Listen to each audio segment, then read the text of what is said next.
and welcome to Take 20. I'm Dr. Trey Duke, the Director of Schools here in Murfreesboro City. School is out, but the learning and the fun continues. I'm Maria Johnson, and I'm excited about this episode.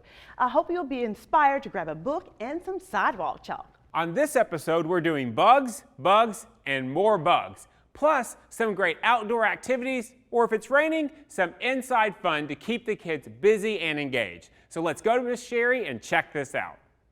Thanks, Dr. Duke. I am so excited that summer is finally here. And you know, sometimes in the summer, there comes some creatures known as bugs.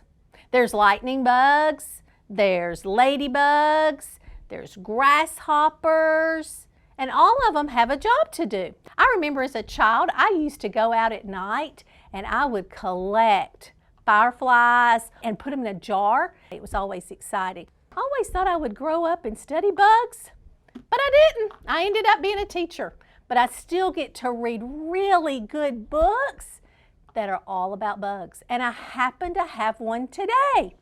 And the title of it is Bug. I hope you'll join me as we read it together.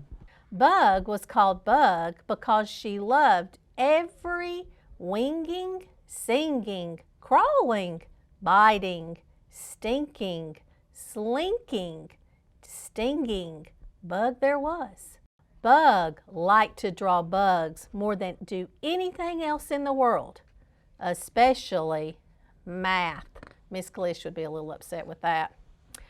When Miss Muskie talked to the class about math, Bug doodled bugs in her sketchbook and stared out the window.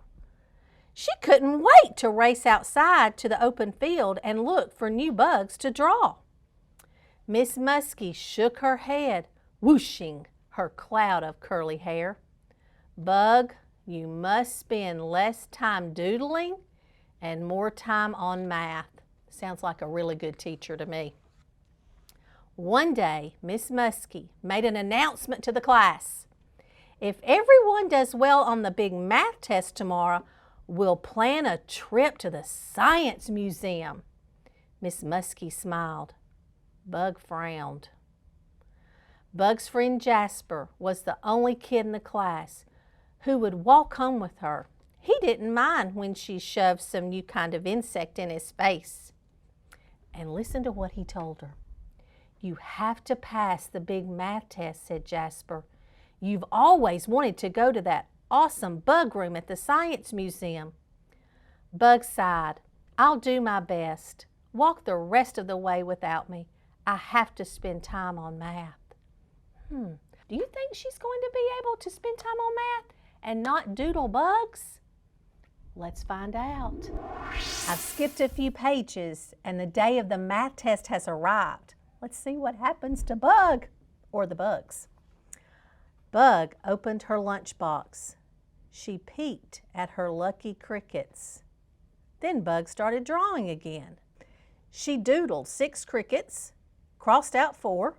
She doodled 7 more crickets next to the remaining ones. Then she crossed out 6. Bug counted the bugs that were left. Then she did the math.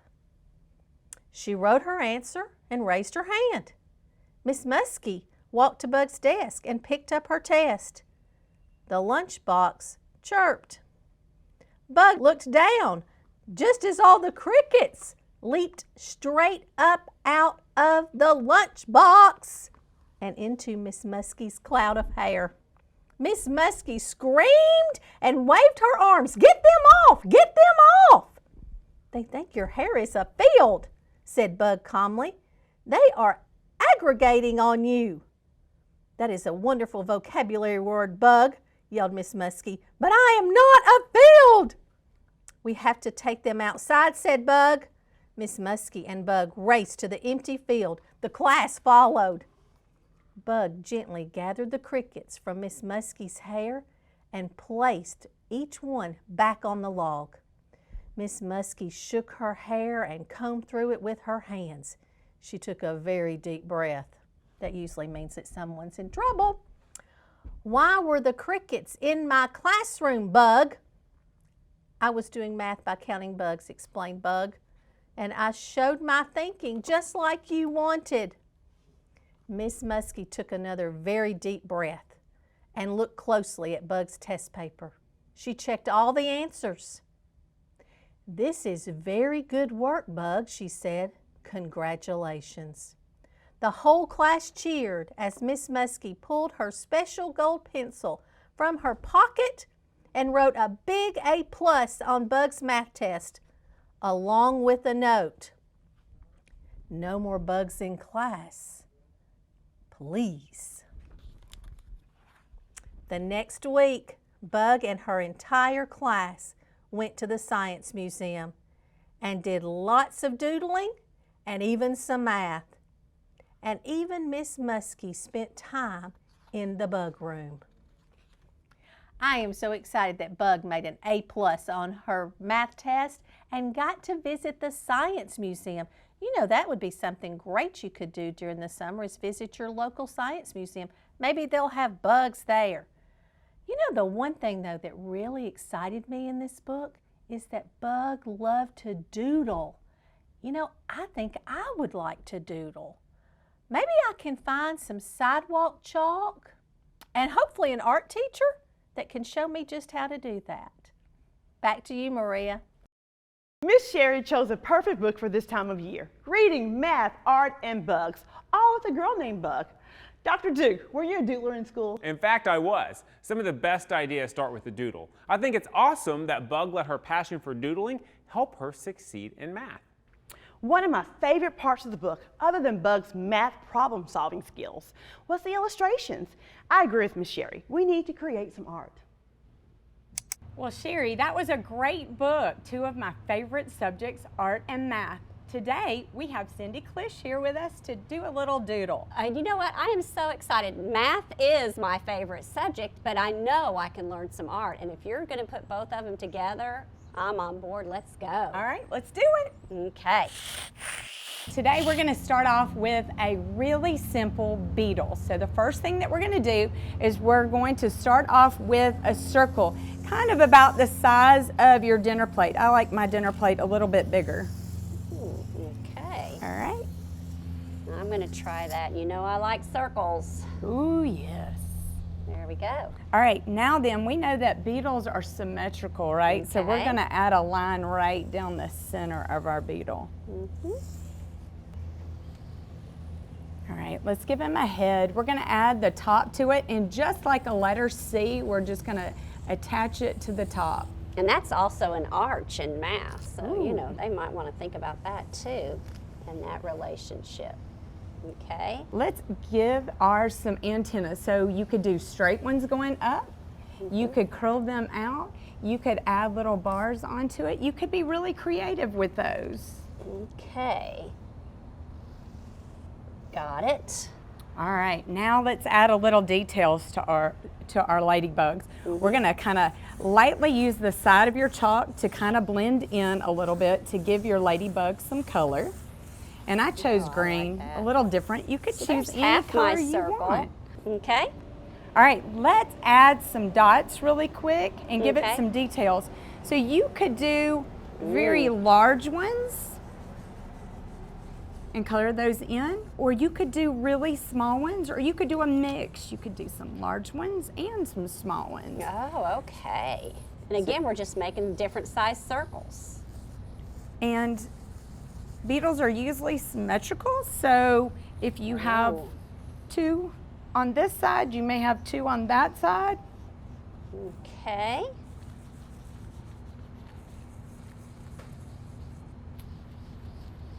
Nice job. There we go. I like it. Ooh, I see a double spacked. All right, what are we missing? I was thinking it's feet. Okay. I'm gonna add some little feet out to the side, and I'm gonna give it 3 on each side. Okay. So if I've got 3 on each side, I'm seeing a lot of 3s in our ladybug. yes. That's funny. 3 dots, 3 legs. Oh, and you shaded in your head. I did, I just added a little color up there. Okay. All right, you can also add shadows underneath it to give it a 3D effect. So it kind of looks like he is up off of your sidewalk if you want to.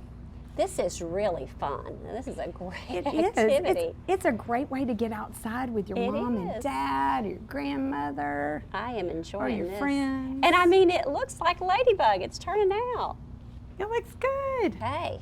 Oh yeah, that does look a whole lot better. Yeah, that looks good. Super job. That was so much fun, and I noticed you've been doodling over here. Maybe we can walk over and see some other math. Sounds like fun. All right, let's check out a few doodles that I created earlier. I started out with this beetle, and I added some highlights and some shadows to it. Went really, really colorful with it just to be creative. It is absolutely beautiful, and you're right, the shading, I can see the shadowing, but also when I look at this, I see the math. And thinking about that, how many legs are on this beetle? So you could actually count them. And it's so important for children to see it, to have the visual, to help them. You could count the stripes. We have 3 on one side, 3 on the other to make the 6. Oh, and I love this butterfly. Tell me about that.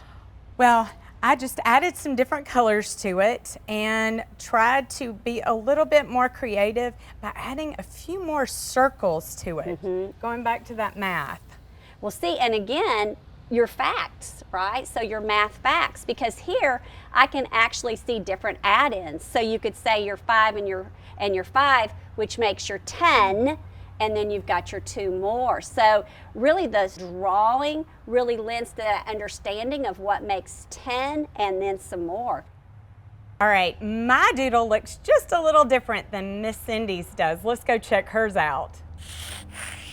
So what do you think of my doodling? I love it. Now, I did not doodle insects. I actually drew a rectangle and then I started just partitioning it.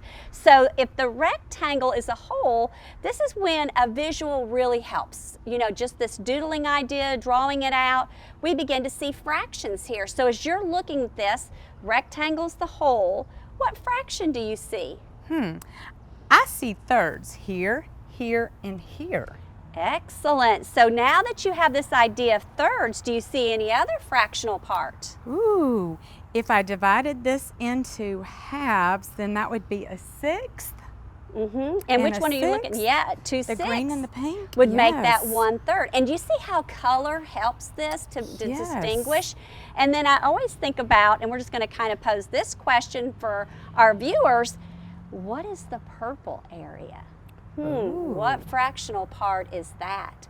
This has been so much fun. It really has been a great day. I appreciate the art lesson. I never knew that just some simple shapes and I would end up drawing a beetle. Thank you. Well, thank you for my math lesson. It was so much fun being out here on this beautiful day. Integrating math and art. Absolutely, can't beat it. All right, now back to you, Dr. Duke. From art to hopscotch and even driveway math equations, drawing is a great way to get creative in your neighborhood. Ooh, speaking of getting creative, let's get outside for a few easy game ideas to get students up and moving this summer with our coordinated school health team. Thanks, Miss Johnson. I hope you're having a fun summer. We sure are. You having a good summer? I'm having a fabulous summer. Well, we have some summer activities that we wanted to share with you in case you want to do some in your own backyard. You can just use things around the house. We don't need very much at all. So we've made some balls out of socks, okay? We've got some tennis balls that we found around the house, beanie boos. We've got a laundry basket. And we found a ladder, but if you don't have a ladder, you can use tables, you can use chairs, you can use boxes. Basically just items that you have around the house. Autumn, why don't you tell us about our first game? Okay, so our first game is called the water bottle trap. And what you'll need is 1 empty water bottle, 1 laundry basket, and 1 sock or tennis ball. And so the object of this game is to see how many points you can score in 1 minute. You're going to do this by rolling the sock or tennis ball at the water bottle holding the basket up. To score, the ball must hit the water bottle first. The object is you want to get the water bottle knocked over. So if you get the ball in, it's worth 1 point. If you get the bottle in, it's worth 2. If you get both in, it's worth 3 points. All right, ready? It's okay. Let's let Landon try. All right, that's worth 1 point. All right. Ready? Go ahead, Tess, it's your turn. Okay. All right. All right, let's see if we can get them both in. All right, good try. All right, ready? Yes! Woo! Woo! That was a fun game. Darla, why don't you tell us about our next game? All right, it's called Climb the Ladder. So what we're gonna do is we're gonna throw a ball at the water bottle and we're gonna see how many water bottles you can knock off, okay? So you wanna see if you can get a perfect score. It's 1, 2.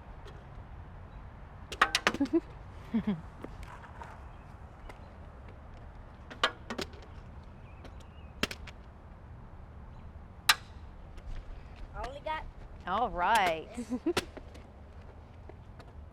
Yay, good job. job. All right, your turn. Yay, good job. So I think All he's right. with these tennis balls. Here's some more.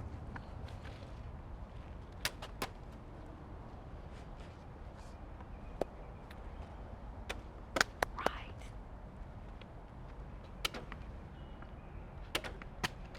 Good. Oh, it landed. It's landed. Oh, close. Right.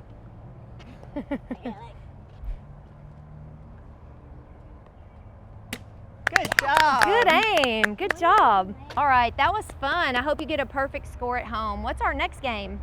Our next game is the bottle flip challenge. I'm sure a lot of you have already heard of this. So to get ready for this, all you need is any water bottle or any soda bottle. You're going to fill the bottle 1/4 to half full of water. And then the objective of the game is to flip the bottle until it lands upright on the table or the ground. And you're going to count how many times you can do this in 1 minute.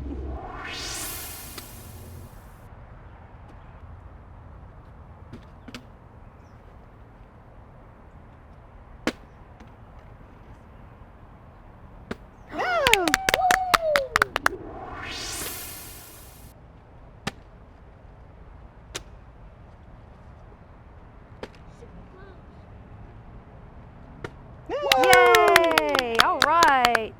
Okay, that was a lot of fun. A little challenging. I thought that one was challenging. So I did too. We hope you're enjoying your summer and you had a lot of fun learning some new games that you can play in your own backyard. And on behalf of Coordinated School Health, back to you, Dr. Duke. Those are some fun ideas for inventing games using everyday items. I bet that our families can take those games and add them to their favorite summer play. Books can inspire so much entertainment, but it's not only about reading, it's about opening our minds to possibilities and getting lost in a story. They really are a wonderful bridge to ideas and imaginations, which many times lead to innovation. Kind of like what we do with our STEM processes at school? But that's another episode. For now, thank you for watching Take 20, and please take time this summer to read 20. That's 20 minutes of reading a day. We know you can do it. But until next time, we hope you have a fantastic summer, and thank you for all you do to make sure every student at MCS is known, safe, challenged, and empowered. We'll see you soon.